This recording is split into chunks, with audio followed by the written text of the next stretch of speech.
ప్రభు నామములో మీకు అందరికీ నూతన సంవత్సర శుభాకాంక్షలు తెలియజేస్తున్నాను. I wish you happy and prosperous new year. JGM Peniel gospel churches లో ఉన్నటువంటి విశ్వాసులందరికీ, స్నేహితులకు, శ్రేయోభిలాషులకు అందరికి కూడా నూతన సంవత్సర శుభాకాంక్షలు తెలియజేస్తున్నాను. ఈ సంవత్సరం కొరకై మనకు ఇవ్వబడిన వాగ్దానం, యెహోవా దయాళుడు, ఆయన కృప నిత్యముండును, ఆయన సత్యము తరతరములుండును. 100వ కీర్తన 5వ వచనం నేను చదివాను. గనుక ఈ యొక్క కృప మీకు, మీ కుటుంబాలకు తోడుగా ఉండి, మీ పిల్లలకు తోడుగా ఉండి, మీ జీవితాలను ప్రభావితం చేయాలని, తరతరములకు ఆశీర్వాదాలు, దీవెనలు దేవుని కృప ద్వారా ప్రవహిస్తూ మీ కుటుంబం ఒక ఆశీర్వాదానికి నిలయంగా ఉండాలని, కృప పొందిన వారిగా, ఆశీర్వాదాలు పొందిన వారిగా, అనేక మందికి దీవెనకరంగా మీరు మార్చబడాలని కోరుతూ, తన ఆశీర్వాదాలు, దీవెనలు మీ మీద కుమ్మరించాలని, మీకు మాత్రమే కాకుండా మీ పిల్లలకు, మీ కుటుంబాలకు, మీ తర్వాత వచ్చే ప్రతి తరానికి దేవుని యొక్క ఆశీర్వాదాలు ప్రవహించాలని మనసారా కాంక్షిస్తూ, సర్వశక్తి కలిగినటువంటి దేవుని యొక్క తోడు, నీడ 365 రోజులు ప్రతి నిత్యం మీతో దేవుని సన్నిధి, దేవుని కాపుదల, దేవుని భద్రత, దేవుని దూతల కాపుదల మీతో ఉండి మిమ్మల్ని కాపాడాలని కోరుతూ ఉన్నాను. ప్రభు తన కృప, తన సమాధానం మీకు, మీ కుటుంబాలకు సమృద్ధిగా దయచేయునుగాక. ఆమేన్.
నా శత్రువులు నన్ను చుట్టినను, నరకపు పాశములరి కట్టినను, వరదవలే భక్తిహీనులు పోలిన, వరదవలే భక్తిహీనులు పోలిన, విడువక నన్ను ఎడబాయని దేవా, విడువక నన్ను ఎడబాయని దేవా.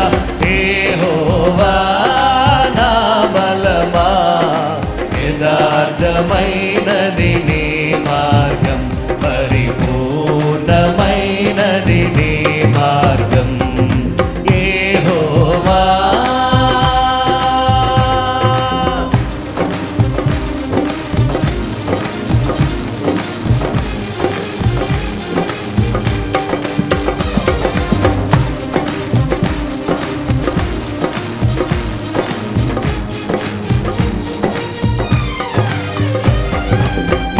శత్రువులు నన్ను చోటినను, నరకపు పాశములరి కట్టినను. పాడదామందరూ కలిసి, నా శత్రువులు నన్ను చోటినను, నరకపు పాశములరి కట్టినను, వరదవలే భక్తిహీనులు పోలిన, వరదవలే భక్తిహీనులు పోలిన, విడువక నన్ను ఎడబాయని దేవా,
తన మాటలు చేయను.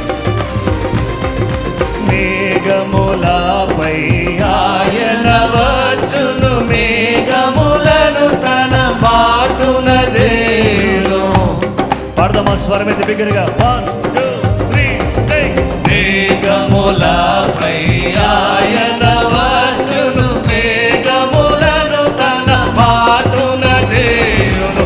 ఉరుములు మెరుపులు మెండుగా చేసి, ఉరుములు మెరుపులు మెండుగా చేసి, అపజయమిచ్చెను అపవాదికి, అపజయమిచ్చెను అపవాదికి.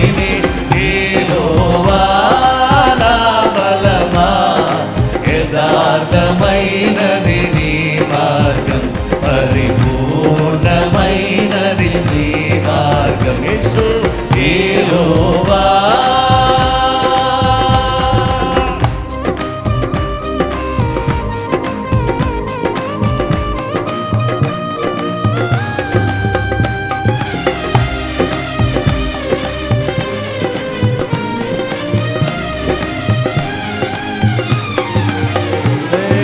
దయగల వారిపై దయ చూపించును, కఠినుల ఎడల వికటము చూపును.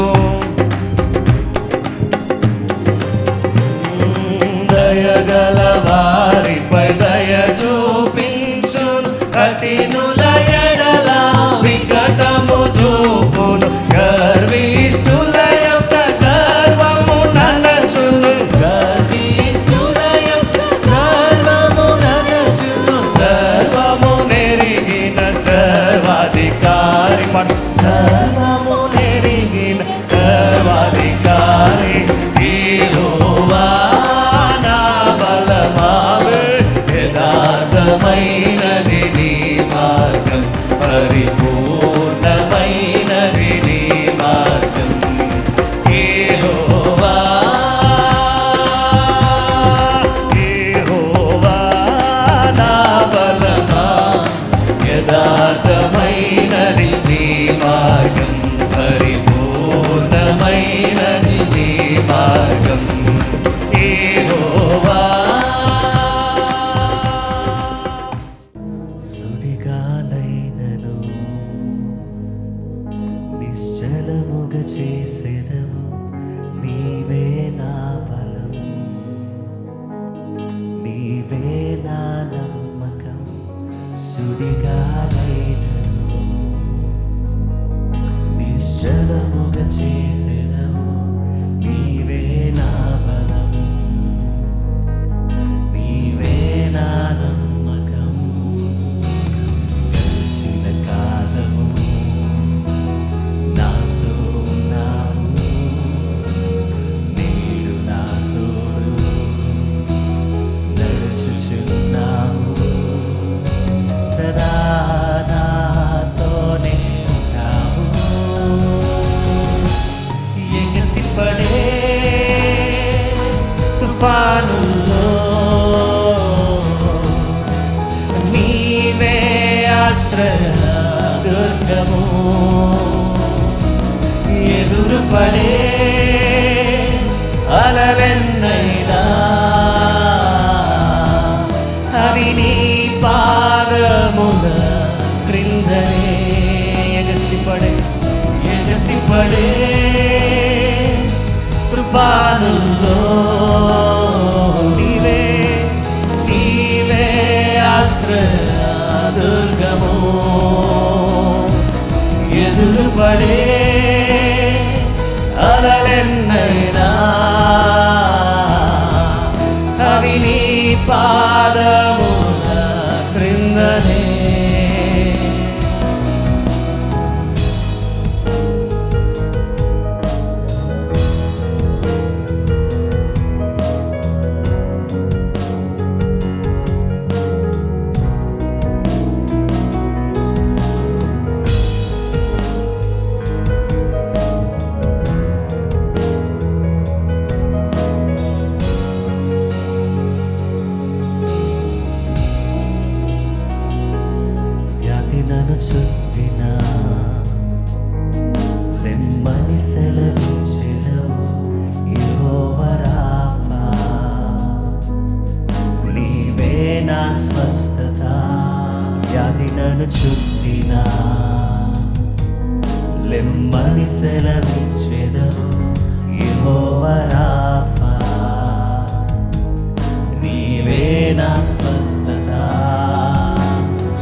ఎగసిపడే తుఫానుల్లో నీవే నీవే ఆశ్రయ దుర్గము. ఎదురుపడే అలలెన్నైనా అవి నీ పాదముల క్రిందనే. సగమంత స్వరమెత్తి ఎగసిపడే తుఫానుల్లో నీవే ఆశ్రయ దుర్గము. ఎదురుపడే అలలెన్నైనా అవి నీ పాదముల క్రిందనే.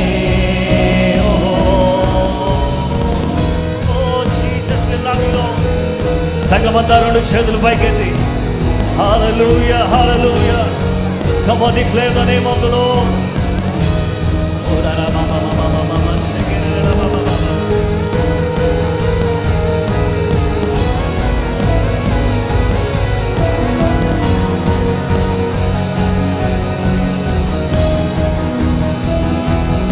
ఓ వ్యాధి నీ శిరస్సు వంగెనే, నాపై నీ అధికారం చెల్లదే. రూపింపబడిన ఏ ఆయుధం నాకు విరోధముగా వర్ధిల్లదు. ఓ వ్యాధి నీ శిరస్సు వంగెనే,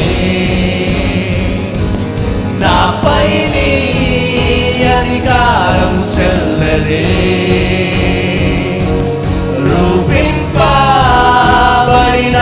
ఏ ఆయుధం నాకు విరోధముగా వర్ధిల్లదు. ఎగసిపడే తుఫానుల్లో నీవే ఆశ్రయ దుర్గము. ఎదురుపడే అలలెన్నైనా అవి నీ పాదముల క్రిందనే.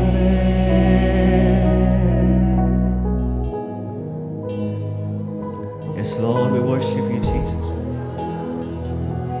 Lord, every sickness, Lord, every trial, every difficult situation is under your feet, O Lord. Hallelujah, hallelujah. We declare it in the name of Jesus. యేసు నీకు స్తోత్రం. అది ఏ వ్యాధైనా, అది ఏ రోగమైనా, ఏ ప్రతికూల పరిస్థితి అయినా అది నీ పాదముల క్రింద అయ్యా నీకు స్తోత్రం. దేవా, అపవాదిని శీఘ్రముగా మా పాదముల కింద త్రొక్కి అధికారం ఇచ్చిన వాడు నీకు స్తోత్రమని సంఘమంతా మీ చేతులు ఆయన వైపు చాపి యేసు నీకు స్తోత్రం. హల్లెలూయా. నా పరిస్థితుల్లో నేను మాట్లాడుతున్నాను, నా మీద ఎగసి పడుతున్న అలలతో నేను మాట్లాడుతున్నాను. సర్వాధికారం కలిగిన దేవా యేసు నీకు స్తోత్రం. అవి నీ పాదముల క్రిందే. గొప్ప రాజా నీకు స్తోత్రం. హల్లెలూయా. We lift your name above all names. We magnify your name. Hallelujah, hallelujah. సంగమంతా స్వరమెత్తి దేవానికి స్తోత్రం.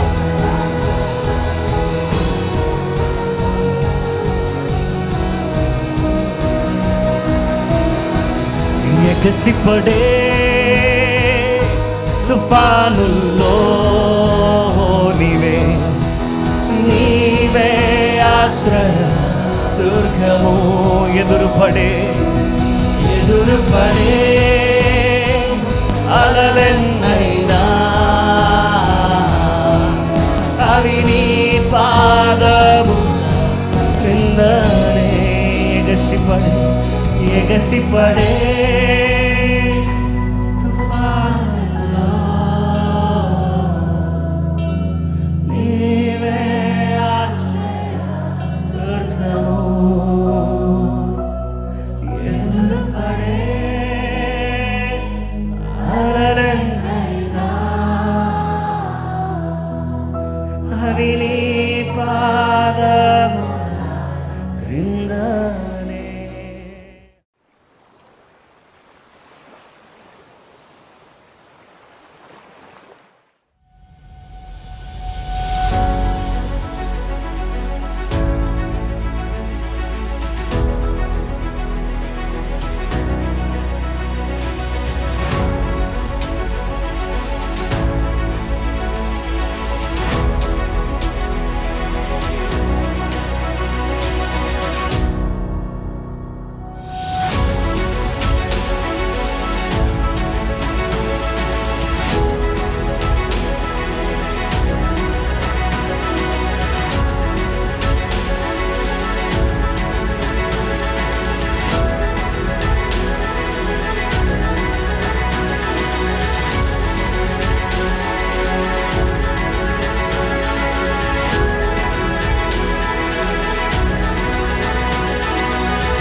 క్రీస్తునందు ప్రియమైన సహోదరి సహోదరులారా, ఈ ఉదయకాలం దేవుని ఆరాధించే అవకాశం దేవుడిచ్చాడు. దేవుని వాక్యాన్ని మనం ధ్యానం చేయబోతున్నాం. అదృశ్య శత్రువు, అన్సీన్ ఎనిమీ అనే అంశానికి వచ్చి దేవుని యొక్క వాక్యాన్ని మనం ధ్యానం చేయబోతున్నాం. ఈ అదృశ్య శత్రువును గురించి అపోస్తలుడైన పౌలు ఎఫెసీ సంఘాన్ని ఉద్దేశించి ఉత్తరాన్ని రాస్తూ వారిని హెచ్చరిస్తున్నాడు. మనం కూడా ఈరోజు ఈ అదృశ్య శత్రువు అనే ఈ శత్రువును గురించి మనకు పూర్తి అవగాహన అనేది చాలా అవసరం.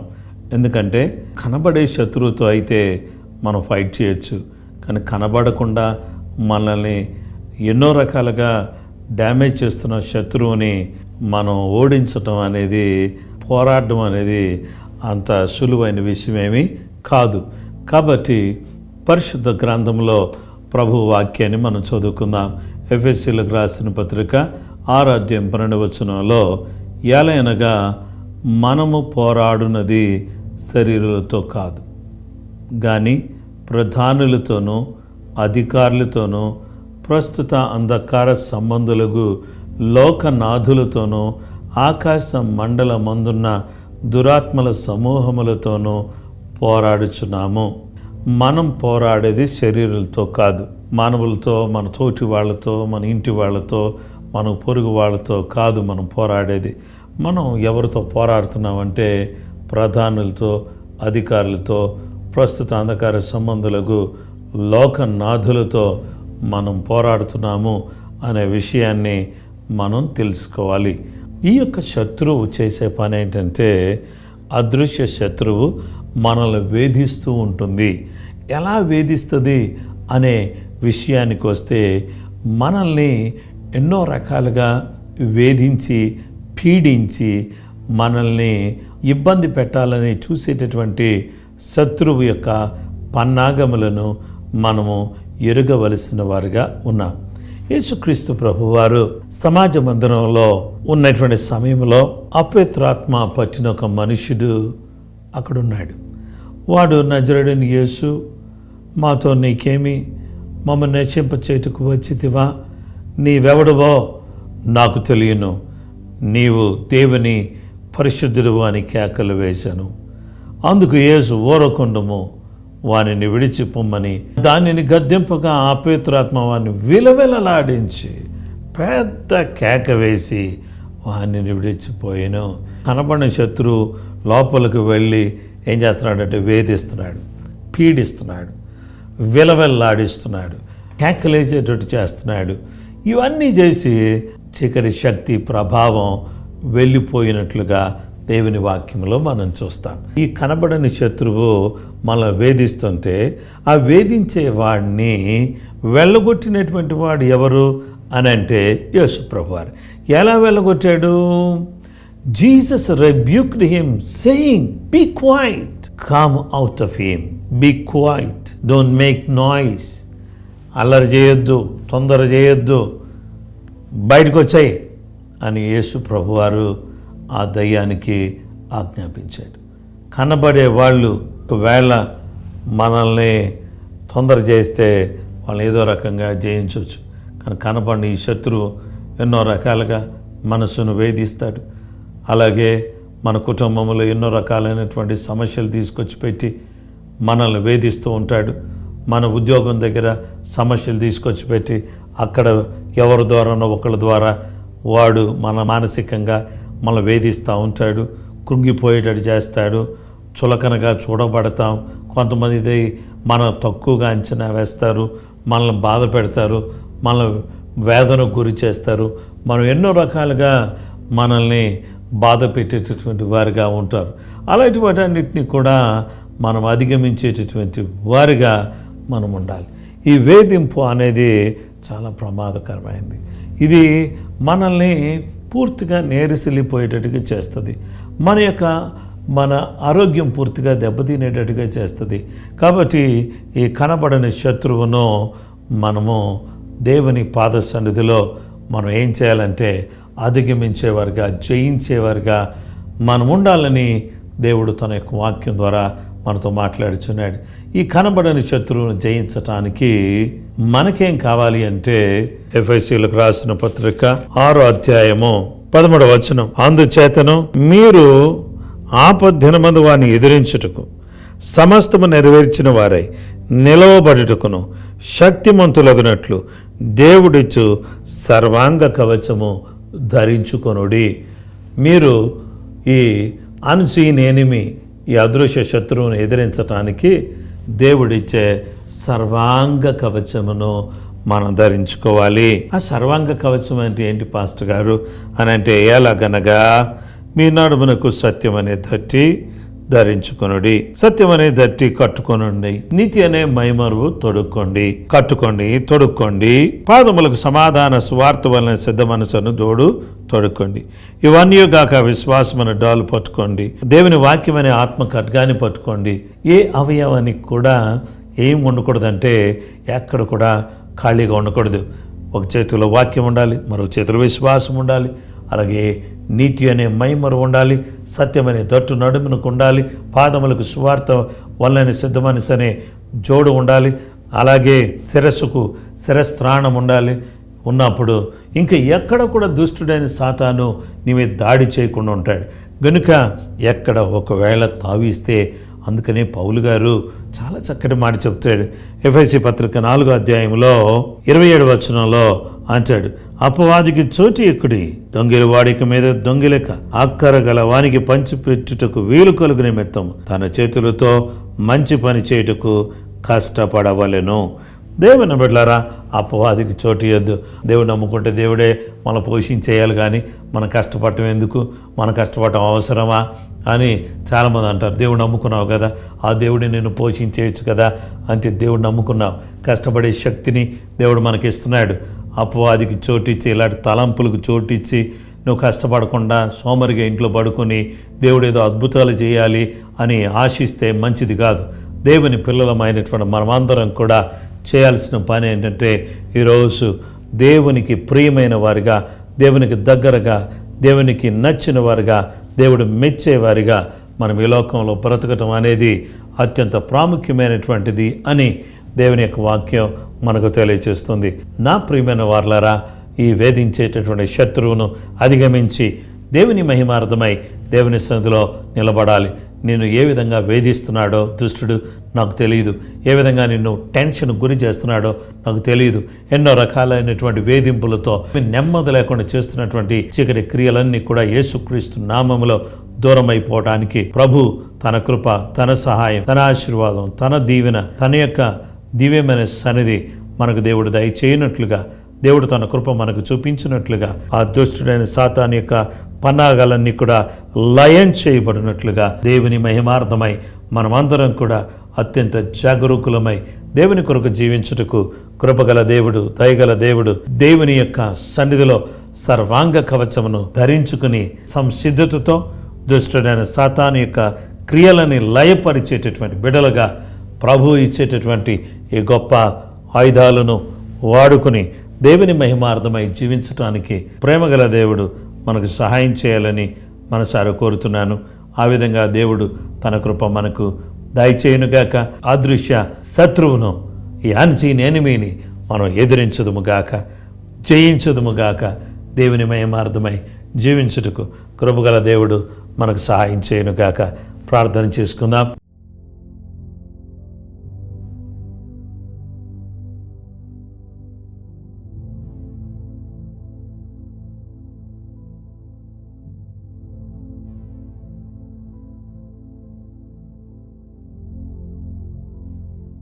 మహాగరుడ, పరిశుద్ధుడ, దుష్టుడైన సాతాను కనబడకుండా ఎవరెవరి కుటుంబాల్లో ఏ విధముగా వేదన, బాధ, ఎన్నో రకాలైనటువంటి సమస్యలు కొని తెచ్చి వేదనకు గురి చేస్తుండగా వాడి క్రియలను నాశనం చేసి ప్రతి విశ్వాసిని మీరు భద్రపరచండి, బలపరచండి, ఆత్మ సంబంధంగా స్థిరపరిచి దీవించమని ప్రార్థన చేస్తున్నా. సువార్త విరివిగా వ్యాప్తి చెందడానికి, నైనా అనేక మంది రక్షణలోకి రావడానికి, నైనా నీ ప్రేమను ప్రజలకు పంచడానికి కృప మాకు దయచేయండి. నైనా ప్రార్థన పోరాటంలో మీరు తోడుగొండి సహాయం చేయండి. గృహాలు లేని వారికి గృహాలు దయచేయండి, సంతానము లేని వారికి సంతానము దయచేయండి, వాహనాలు లేని వారికి వాహనాలు దయచేయండి. పరిస్థితులను యేసుక్రీస్తు నామములో మార్చి గొప్ప కార్యం చేసి మీ నామను ఘనపరుచుకుని దీవించి ఆశీర్వదించమని, దుష్టుని యొక్క వేధింపులన్నింటినీ కూడా మీ నామములో దూరం చేసి సమాధానమును నెమ్మదిని అనుగ్రహించి బలపరచమని కృపామయుడైన క్రీస్తు యేసు పరిశుద్ధ నామములో ప్రార్థించి వేడుకొంచున్నాము తండ్రి. ఆమేన్. మన పరమ తండ్రి అయిన దేవుని ప్రేమ, కుమారుడైన యేసుక్రీస్తు ప్రభు వారి యొక్క కృప, పరిశుద్ధాత్మ దేవుని అన్యోన్య సహవాసం, సమాధానం చెరువున మనకును సకల లోకములను పరిశుద్ధులకు సదా తోడే నడిపించును గాక. ఆమేన్. అందరికీ ప్రైజ్ ది లార్డ్ అండి. ప్రభు మిమ్మల్ని, మీ కుటుంబాలను సమృద్ధిగా దీవించును గాక. ఆమేన్.